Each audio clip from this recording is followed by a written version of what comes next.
This is the story of Samson, the man of impossible strength, bound by a sacred vow and undone by his own weakness. A warrior chosen before birth and broken by desire. It began long before Samson took his first breath. Israel was enslaved under Philistine rule, a people crying for deliverance. And then an angel appeared to a barren woman, declaring, "You shall conceive and bear a son, and no razor shall touch his head, for the child shall be a Nazirite, consecrated to God from the womb." A Nazirite was a living symbol of holiness, set apart by 3 sacred vows: no wine, no cutting of the hair, and no touching the dead. As Samson grew, so did his strength, a strength unmatched in human history.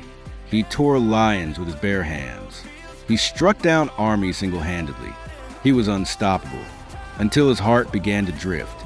Samson loved women who did not love his God. He feasted where he should have fasted. He touched what he was forbidden to touch, even scooping honey from the carcass of the lion he had killed, defiling his vow without a thought. The cracks began small, but every compromise made him weaker, not in muscle, but in spirit. Then came Delilah, the woman whose name would echo with betrayal for all generations.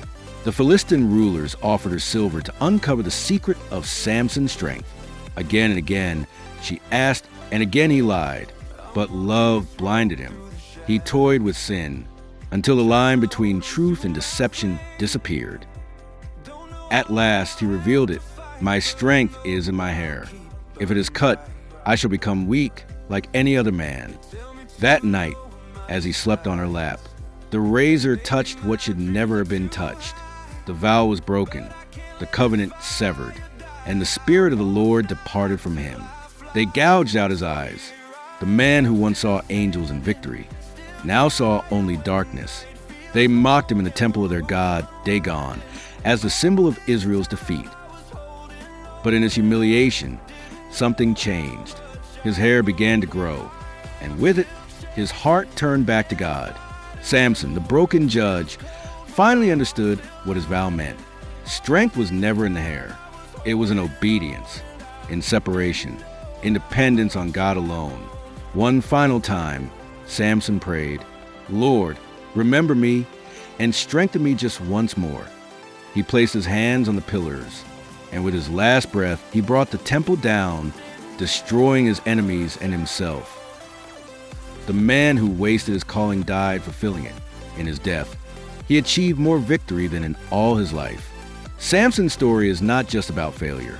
It's about the cost of calling and the danger of compromise. He was chosen, anointed, empowered, but he forgot that strength without obedience is self-destruction. Samson broke every vow, yet in the end, he remembered who gave him his power. The mightiest man in Israel fell by his own choices. But even in ruin, grace had the final word.